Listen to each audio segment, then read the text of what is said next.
Good morning, students. Class 7th, subject Social Science, lesson Water.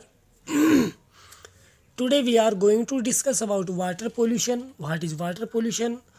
What is its effect? Now, first is air water pollution. Water pollution has become a continuous increasing problem on the earth which is affecting the human and animal lives in all aspect.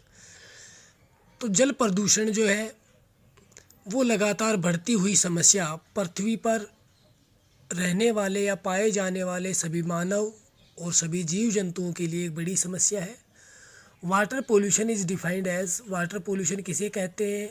The addition of some substance, organic, inorganic, biological, radiological, which degrades the quality of water. ये पदार्थ जब पानी में मिल जाते हैं, जल में मिल जाते हैं, जो पानी की गुणवत्ता को कम कर देते हैं, यही क्या कहलाता है? वाटर पोल्यूशन कहलाता है। So that it either becomes a health hazard और अनफिट फॉर यूज़, या तो फिर ये हमारे हेल्थ के लिए नुकसानदायक होता है या फिर ये यूज करने के लायक नहीं रहता है।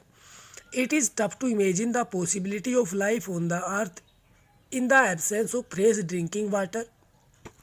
पीने के लिए जब फ्रेश जल की उपलब्धता नहीं होगी तो पृथ्वी पर हमारा जीवन जो है वो कल्पना भी नहीं हो सकती। ड्यू टू पोल्यूशन के कारण there is not enough oxygen in the water for the living organism to breathe in. जल में पाए जाने वाले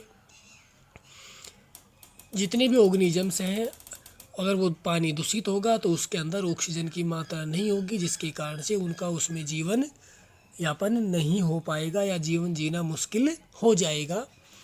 Qs of water pollution, water pollution के कारण क्या क्या है? The ever increasing human population and hence the demand of more water for the purpose of daily use. जिस प्रकार से मानव की बढ़ती हुई आवश्यकता है, जिस प्रकार से तेज गति से जनसंख्या बढ़ रही है और दैनिक जीवन में जो पानी यूज किया जाता है, various in actions of mankind are spoiling the quality of water. मानव के द्वारा इस प्रकार के कृत्य किए जाते हैं जिससे जल को दूषित किया जाता है। And decreasing the amount of oxygen available in the water, और जल के अंदर उपलब्ध जो ऑक्सीजन की जो मात्रा जो होती है वो कम हो जाती है। Next is discharge from urban sewage water spoils the quality of water. अब अर्बन जो सेवेज है, शहरों का जो कूड़ा कचरा जो है पानी के नालों में डाल दिया जाता है, उससे भी जल दूषित होता है। Next third is industrial influence, carrying industrial waste water into the river are great danger for marine life. उद्योगों से निकलने वाला लिक्विड मटेरियल वेस्टेज या कूड़ा कचरा जो छोटे नदी नालों में डाल दिया जाता है और वो बह कर के बड़े नदी नालों में पहुंच जाता है, जिससे कि उन बड़ी नदी नालों में, समुद्रों में, महासागरों में पाए जाने वाले जीव जंतुओं का जो जीवन जो है वो खतरे में पड़ जाता है। Washing and dumping of industrial solid waste pollutes the water badly. अब औद्योगिक जो सॉलिड जो वेस्ट होता है उसको डंप करना या वॉश करना, और वो पानी जा कर के वाटर बॉडीज में जब मिल जाता है तो वो वाटर जो है वो बुरी तरह से दूषित हो जाता है।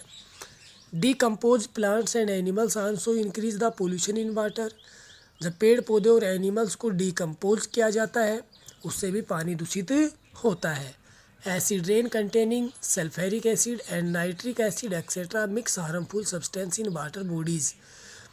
बारिश जो होती है उसके अंदर भी एसिड रेन और सल्फ्यूरिक एसिड की मात्रा पाई जाती है या नाइट्रिक एसिड पाया जाता है, जो कि उस जल को या उस वाटर बॉडी को नुकसान पहुंचाता है। Now effects of water pollution, जल प्रदूषण के प्रभाव। Polluted water helps in spreading of epidemics. अब दूषित जो जल होता है तो उससे विभिन्न प्रकार की बीमारियां फैल जाती हैं, एज लाइक टाइफाइड, जॉन्डिस, डेंसिटी, डायरिया, हेपेटाइटिस एक्सेट्रा। तो इस प्रकार की बहुत सारी बीमारियां भी जो है दूषित जल के यूज करने के कारण फैल जाती हैं, या उनमें उत्पन्न होने वाले कीड़े मकोड़े मच्छरों के कारण से भी बीमारियां फैलती हैं। Next is polluted water has an adverse effect on ecosystem. अब दूषित जल जो होगा तो उसका इकोसिस्टम पर भी बुरा प्रभाव पड़ता है। Polluted water decrease soil fertility by killing bacteria and micro organism. अब जो दूषित जल जो है उसके द्वारा क्या होगा कि उसके द्वारा मिट्टी की उर्वरक क्षमता जो है वो प्रभावित होती है और बैक्टीरिया और माइक्रो ऑर्गेनिज्म जो है वो उससे मर जाते हैं, जो कि मिट्टी की उर्वरक क्षमता को बनाए रखते हैं। Next, it damage the crops and decrease agriculture productivity. इससे फसलें भी खराब होती हैं और उत्पादन क्षमता भी घट जाती है। Polluted water harms the environment on which people depend. दूषित जो जल जो है वो पर्यावरण के लिए नुकसानदायक होता है और पर्यावरण पर हम मानव जो है वो निर्भर करते हैं। Now controlling of water pollution has become the most important challenge because it is threatening the entire. अब बढ़ता हुआ जो जल प्रदूषण जो है वो हम सभी के लिए एक महत्वपूर्ण एक चैलेंज बन करके या खतरा बन करके हमारे सामने है। इकोसिस्टम ऑफ द ग्लोब और पूरी पृथ्वी का जो इकोसिस्टम जो है वो भी खतरे में है। The efforts to prevent water pollution should be made both at individual and administrative level. इसके लिए दोनों ही लेवल के ऊपर, चाहे वो हम व्यक्तिगत रूप से या प्रशासन के द्वारा जो है इस प्रकार के कदम उठाए जाते हैं। Individual efforts creating awareness among the people is a strong measure to prevent water pollution. लोगों को जागरूक करके जल संरक्षण की दिशा में भी एक महत्वपूर्ण कदम उठाया जा सकता है कि हम व्यक्तिगत रूप से ये सोच रखें। Every citizen should remember not to pollute the water bodies by any human inactivity. मानव के किसी भी क्रियाकलाप के माध्यम से वाटर बॉडी जो है उनको दूषित नहीं किया जाए। Less use of chemical fertilisers in agriculture. खेती के अंदर हम केमिकल फर्टिलाइजर का यूज कम से कम करें।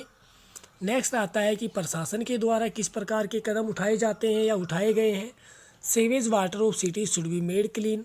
अब शहरों का जो गंदा पानी जो नालों से बह करके आता है उसे क्या किया जाए, उसे क्लीन किया जाना चाहिए।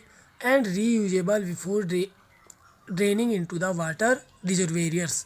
और जो पानी के जो दूसरे जो स्रोत हैं उनमें पहुंचने से पहले उसको पुनर्यूज के लायक भी बनाया जाना चाहिए या उसे दोबारा से भी हम यूज ले सकें तो करना चाहिए। Solid urban waste should be disposed on urban and unused land instead of water bodies।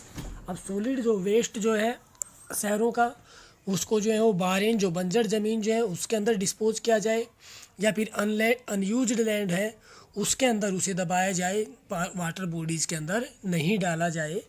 Third, strict laws should be made for the citizens and industrial units who are responsible for water pollution. वह उद्योग या वे व्यक्ति जो जल प्रदूषण को बढ़ाते हैं उनके लिए सख्त कानून बनाने की भी आवश्यकता है।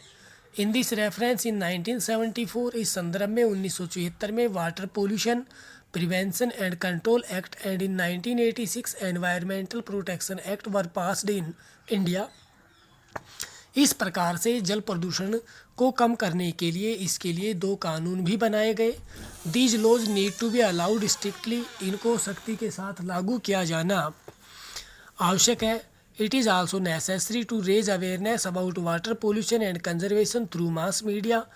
इसके प्रति लोगों में जागरूकता मास मीडिया के माध्यम से, सोशल मीडिया के माध्यम से लाई जा सकती है। If water pollution is not stopped, अगर जल प्रदूषण को नहीं रोका जाता है, it can lead to a condition of huge water crisis in future.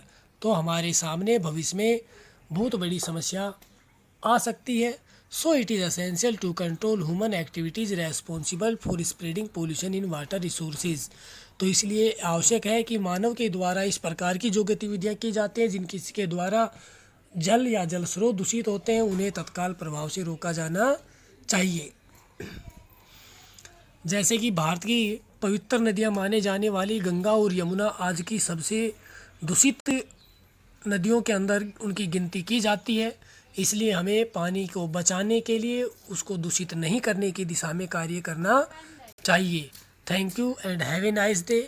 Next is question answer are given here. You have to learn and write in your notebook properly. Thanks again.